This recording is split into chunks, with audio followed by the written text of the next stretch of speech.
एक व्यक्ति अपनी पत्नी की कमाई से हैरान तो था, लेकिन वह परेशान तब होता है जब उसको उसकी सच्चाई पता चलती है और फिर होता है उसके साथ बहुत बुरा कांड। जी हाँ दोस्तों, मैं भीषण प्रकाश स्वागत करता हूँ आपका किस्से क्राइम की। पूरी घटना की जानकारी के लिए बने रहिए हमारे साथ वीडियो में अंत तक दोस्तों। और यदि आप पहली बार हमारी वीडियो देख रहे हैं तो आप हमें सब्सक्राइब करना ना भूलें और नोटिफिकेशन की बेल को अवश्य दबाएं।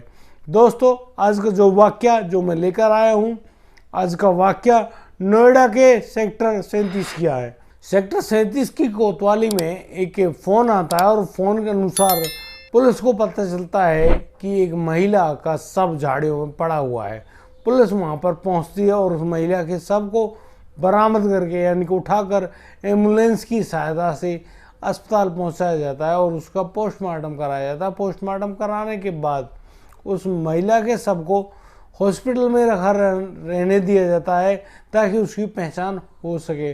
और दोस्तों, अभी महिला की पहचान करने के लिए कोई भी व्यक्ति नहीं आया। उस महिला की जो उम्र है करीब 32 वर्ष होती है और वह महिला दिखने में काफ़ी सुंदर है, लेकिन उसके चेहरे को क्षतिग्रस्त कर दिया गया है। दोस्तों, अब इसी मामले में करीब 4 या 5 दिन गुजर जाते हैं।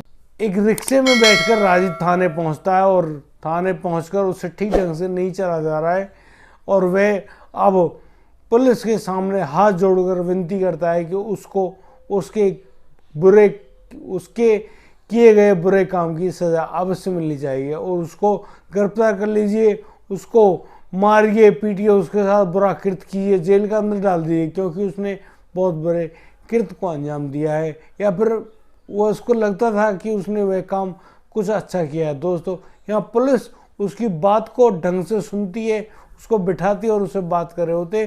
तो राजीव यहाँ पर कहने लगता है कि वह एक कंपनी में सिविल इंजीनियर था, वह कार्यरत था सिविल इंजीनियर के रूप में और काम करता था, लेकिन उसी काम करने के चक्कर में एक पुल से नीचे गिर जाता है और नीचे गिरने पर उसके जो रीढ़ की हड्डी है उसमें चोट लग जाती है और चोट लगने के कारण उसके हाथ पैर थोड़े कम काम करते हैं और वह व्यक्ति परेशान है और वह घर बैठ जाता है। कंपनी, क्योंकि जब तक आपका शरीर काम करता है कंपनी काम करवाती है, नहीं करता तो फिर आपको घर बैठना पड़ता है। वह घर बैठ जाता है और घर में उसकी जो पत्नी होती है अंजलि, वह उसके घर में होती है और यहाँ उनको एक बेटा भी होता है जिसका नाम आर्यन है और आर्यन 4 साल का लड़का है।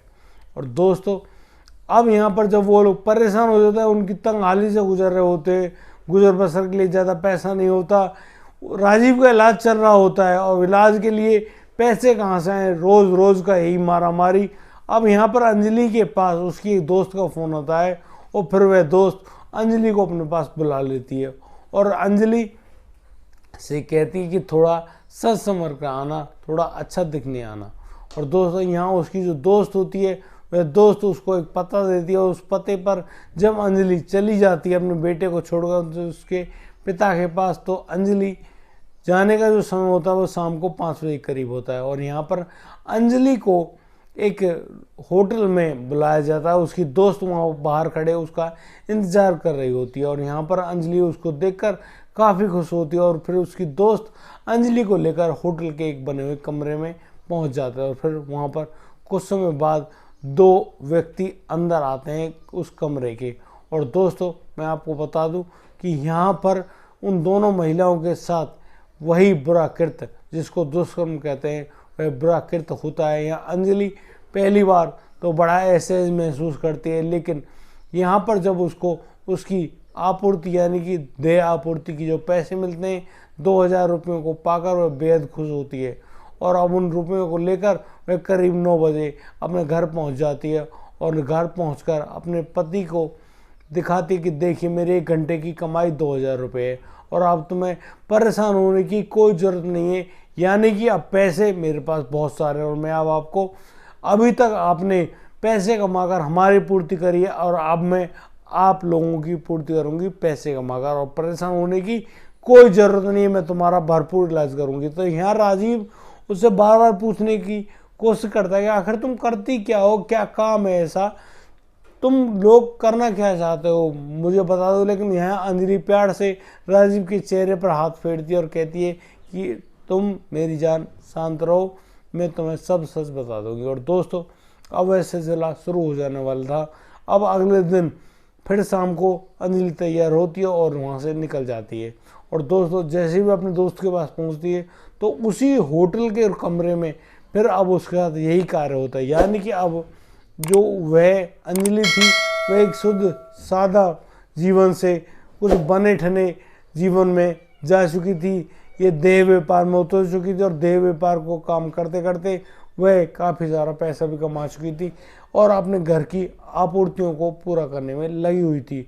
दोस्तों यहाँ राजीव हैरान था कि आखिर उसकी पत्नी करती क्या है, बड़ा परेशान था, लेकिन वह काफ़ी ज़्यादा चलने फिरने में असमर्थ भी था। और इसी मामले में अब वह परेशान हो जाता है और परेशान हो जाता है तो वह अपने मित्र को बुलाता है और अपने मित्र से कहता है कि तुम मेरी पत्नी का पीछा करोगे, इसके लिए मैं तुम्हें पैसे दूंगा। और अब राजीव के कहने पर उसका जो मित्र है जिसका नाम चिंटू है, चिंटू अब अपनी भाभी यानी कि अंजलि का पीछा करने में जुट जाता है। तो वह जो चिंटू है वह जाकर देखता है कि उसकी जो भाभी यानी कि अंजलि है, अंजलि एक होटल में जाती है और वहाँ पर वही देह व्यापार का कार्य करती है। अब यहाँ पर काफ़ी परेशान हैरान था चिंटू भी और सीधा अपनी भाई को बताता है राजीव को कि तुम्हारी पत्नी ऐसा कार्य करती है। दोस्तों जब अंजलि घर पहुँचती है तो वह अपने पति को जागा हुआ पाती है और उसका पति दाढ़े मार कर रो रहा होता है। वह अंजलि से बार बार कह रहा होता है कि तुम मेरी इज्जत हो, मैं तुम्हारी इज्जत को संभालने के लिए सब कृत्य करता हूँ, तुमने इतना बुरा काम करके मेरी इज्जत को नीलाम कर दिया है, परेशान कर दिया है, तुमने ऐसा क्यों किया, किस लिए किया, मुझे नहीं चाहिए इस प्रकार की कमाई, ना ही मुझे कुछ खानी है। और दोस्तों यहाँ पर जो राजीव होता है वो बड़ा परेशान होता है, उसके दिमाग की जो कंडीशन होती है बड़ी हैरानपूर्वक होती है, वह परेशान हो रहा होता है।